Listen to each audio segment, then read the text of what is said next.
Assalamualaikum warahmatullahi wabarakatuh. Salam sejahtera untuk kita semua. Berjumpa lagi bersama KFF TV. Gudangnya cerita horor thriller.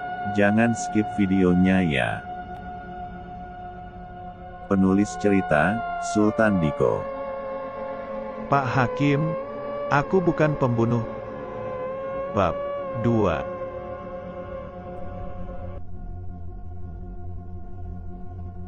Arumi mencoba menjelaskan kejadian yang sebenarnya.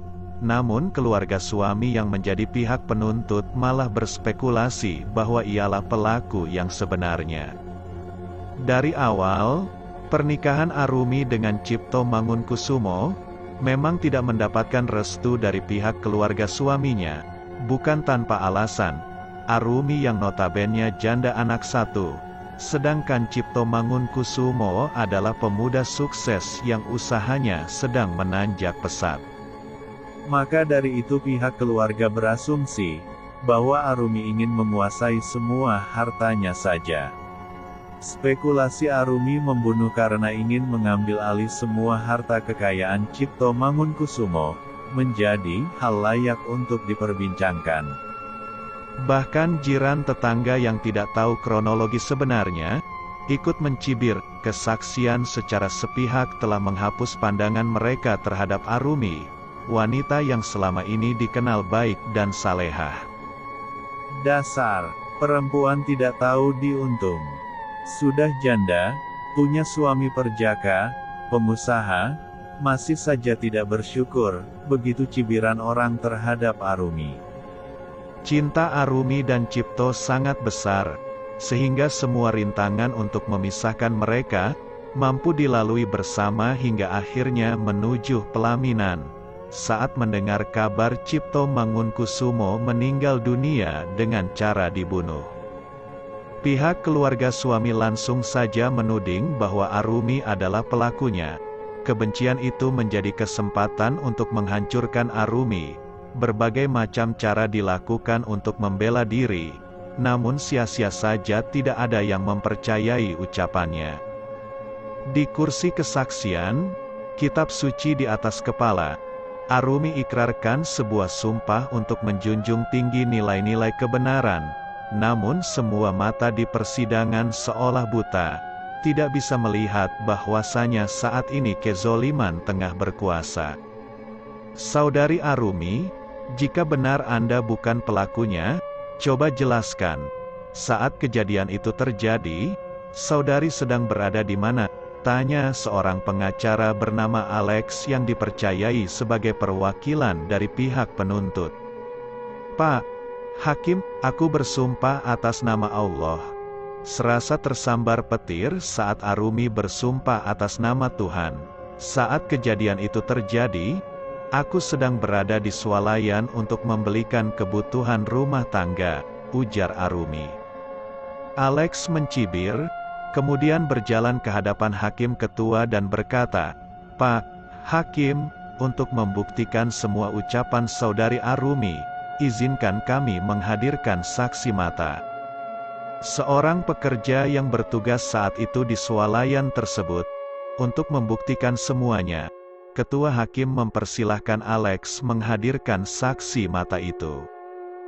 Dipersilahkan, saat melihat seorang perempuan muda masuk ke persidangan, ada secercah harapan di mata Arumi. Gadis ini memang karyawan yang sedang bertugas kala itu. Sebagai saksi tentunya ia tidak luput dari ikrar sumpah sebelum memberikan kesaksiannya. Saudari saksi, apakah benar pada hari itu Anda melayani saudara Arumi berbelanja? Tanya Alex pada Haryanti, sang pekerja swalayan. Waktu itu memang aku yang sedang bertugas. Namun dari pagi sampai sore bahkan malamnya tidak ditemukan saudari Arumi berbelanja di tempat kami. Itu tidak benar, Pak Hakim. Jelas-jelas ialah yang bertugas sebagai kasir pada hari itu. Dia berbohong, Pak Hakim, hardik Arumi. Arumi terpancing emosi. Menurutnya kesaksian perempuan ini tidaklah benar. suasana yang tadinya kondusif seketika menjadi tegang. Hakim ketua berkali-kali memukul palu keadilannya agar keadaan membaik. Saudari Arumi, pengadilan berharap agar saudari lebih tenang, akan ada waktunya untuk membela diri. Kemudian Haryanti melanjutkan kesaksiannya. Penuturan gadis ini semakin membuat Arumi kian terpojok. Ia prestasi, mengalami tekanan yang begitu hebat membuat jiwa Arumi terguncang. Akhirnya di luar dugaan, karena semua kesaksian tidak berpihak padanya, setengah depresi Arumi mengakui semua perbuatan itu adalah perbuatannya. Sebagai permintaan terakhir, kepada pengadilan Arumi meminta sedikit waktu untuk mendidik anaknya agar menjadi jiwa yang mandiri. Semenjak saat itu ia seolah pasrah dan tidak lagi berbuat sesuatu untuk membela diri. Hari ke hari menjadi babak baru bagi kehidupan Arumi. Sejak itu pula Raisya kerap menemui ibunya di penjara. Dengan bekal seadanya, Raisya yang saat itu masih duduk di bangku kelas 5 sekolah dasar, terpaksa harus berhenti dan menjadi pengamen di lampu merah. Ia bahkan harus menempuh jarak beratus kilometer untuk memecah kerinduan dengan Arumi. Masa depan tidak lagi ia pikirkan, yang penting saat ini di sisa hari terakhir masa eksekusi mati ibunya dilalui bersama-sama. Hal itu Raisya rahasiakan pada Arumi, karena ia tidak ingin membuat ibunya terbebani bagaimana masa depan anaknya. Apakah ia mampu bertahan hidup setelah sang ibu dieksekusi mati? Maka dari itu setiap jam besuk, yaitu siang, Raisya selalu datang lengkap berpakaian sekolah agar apa yang ia lakukan di luar sana tidak diketahui oleh Arumi. Meski begitu Raisya merasa sangat senang dan lebih bahagia karena lebih banyak waktu bersama Arumi. Walaupun sejatinya di penjara ia hanya diberi waktu tidak lebih dari 30 menit untuk bisa bertatap muka pada ibunya. Waktu yang relatif singkat untuk melepas kerinduan antara anak dan ibu. Sebenarnya Luna telah melakukan pendekatan pada Raisya, agar gadis kecil ini bisa hidup layak bersamanya. Namun sifat keras Raisya membuat Luna untuk sedikit bersabar. Ia tidak ingin memaksakan kehendaknya, salah-salah bisa berakibat buruk di kemudian hari. Berkat kegigihan dan kesabaran, di detik-detik terakhir eksekusi mati Arumi, Raisya mulai menemukan sosok ibunya yang telah lama menghilang pada diri Luna. Tante Luna itu orangnya penuh kasih sayang dan penyabar. Ia selalu menasihatiku untuk sabar terhadap kondisi saat ini, ungkap Raisya pada Arumi. Arumi tersenyum bahagia mendengar penuturan putrinya tentang Luna.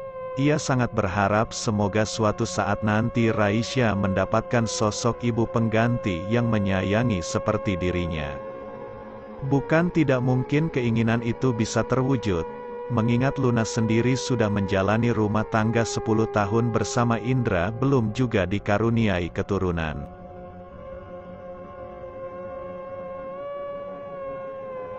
Raisya semakin yakin ibunya memiliki tanggung jawab yang amat besar terhadap keluarga. Ia memaknai itu dari pemberian uang saku kepadanya saat berkunjung. Kerap kali Arumi memberi uang saku saat anaknya hendak pulang ke rumah meskipun nilainya tidak seberapa. Raisya juga sering bertanya pada Arumi dari mana ia dapatkan uang, karena setahunnya di penjara tidak bisa bekerja. Ternyata sang ibu mendapatkan uang dari membuat karya kerajinan tangan yang kemudian dijual. Terkadang tidak jarang juga Arumi ngutang dulu pada sipil yang baik hati kalau karya kerajinannya belum terjual. Dengan pertemuan dan komunikasi yang terjalin terus-menerus, Raisya justru menjadi perempuan yang kuat dan tangguh dalam menghadapi cobaan hidup. Nasihat-nasihat dari Arumi terus diingat saat ia mengalami masa-masa yang sulit. Suatu hari yang masih pagi Raisya mendapatkan kabar dari Luna bahwa Arumi akan dipindahkan ke Nusa Kambangan. Kabupaten Cilacap. Raisya sangat kaget atas kabar itu. Ia mengaku kecewa atas tindakan pihak berwajib terkait pemindahan Arumi. Karena jarak tempuh untuk menuju ke sana sudah lumayan jauh. Lagi-lagi berkat bantuan dari Luna, akhirnya Raisya bisa menuju ke sana. Ia sempat kaget sesampainya di kawasan Dermaga Wijayapura yang menjadi pintu gerbang Pulau Nusa Kambangan. Suasana begitu ramai dan banyak wartawan yang sedang melakukan peliputan. Ternyata selama ini, tentang terpidana mati Arumi dirahasiakan pada Raisya. Bukan tanpa alasan, tentunya hal itu akan berdampak buruk pada anak seusianya jika diberitahukan sedari awal.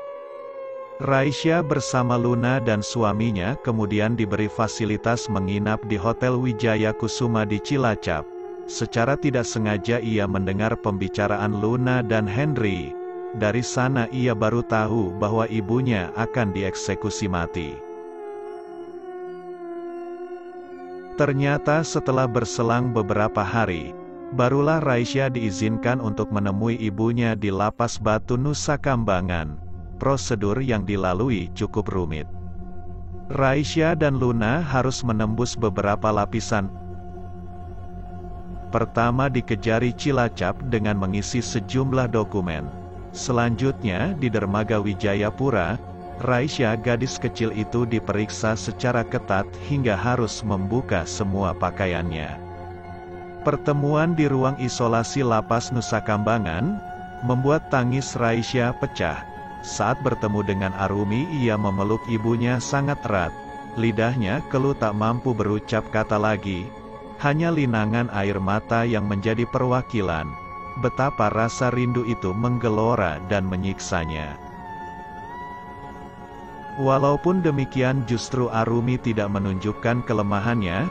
Ia menahan tangis agar air mata tidak tumpah. Arumi malah balik bertanya, "Kenapa menangis?" "Ibu baik-baik saja di sini, semua sudah kehendak Tuhan." Sambil melirik ke arah Luna dan Indra, "Bu Luna dan Pak Indra, titip Raisya." Luna menganggukkan kecil kepalanya diiringi air mata yang kian mengalir deras. Di ruang isolasi itu tangis kian pecah. Tatkala petugas datang untuk meminta tanda tangan persetujuan eksekusi, Raisya sempat berontak karena tidak ingin semua itu terjadi. Akan tetapi, petugas kejaksaan memaksa hingga akhirnya tanda tangan dibubuhkan di surat itu.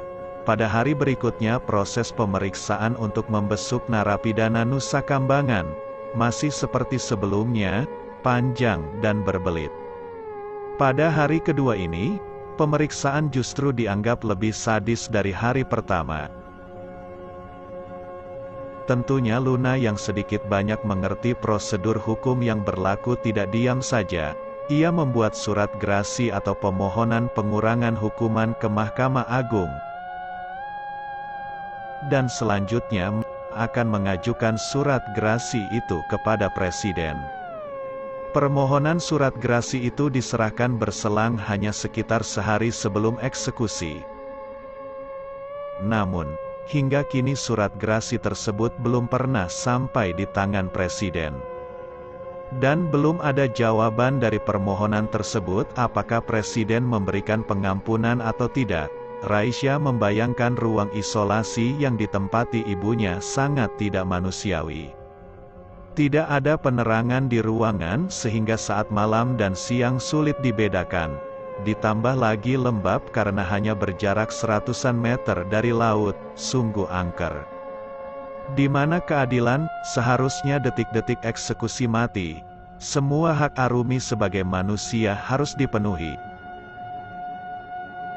Ternyata selama dipindah di ruang isolasi Nusa Kambangan, Arumi tidak pernah tidur. Hidupnya yang tinggal menunggu eksekusi seolah tidak ingin hanya dihabiskan untuk tidur saja. Detik demi detik, menit demi menit, jam demi jam, hingga hari demi hari dihabiskan untuk beribadah dan membaca ayat-ayat suci. Raisya mengetahui ibunya tidak pernah tidur. Karena melihat kasur yang ada di ruang isolasi hanya cekung di satu sisi saja. Seolah hanya titik itu saja yang ditempati selama berjam-jam. Dugaan itu dibenarkan oleh sipil yang bertugas.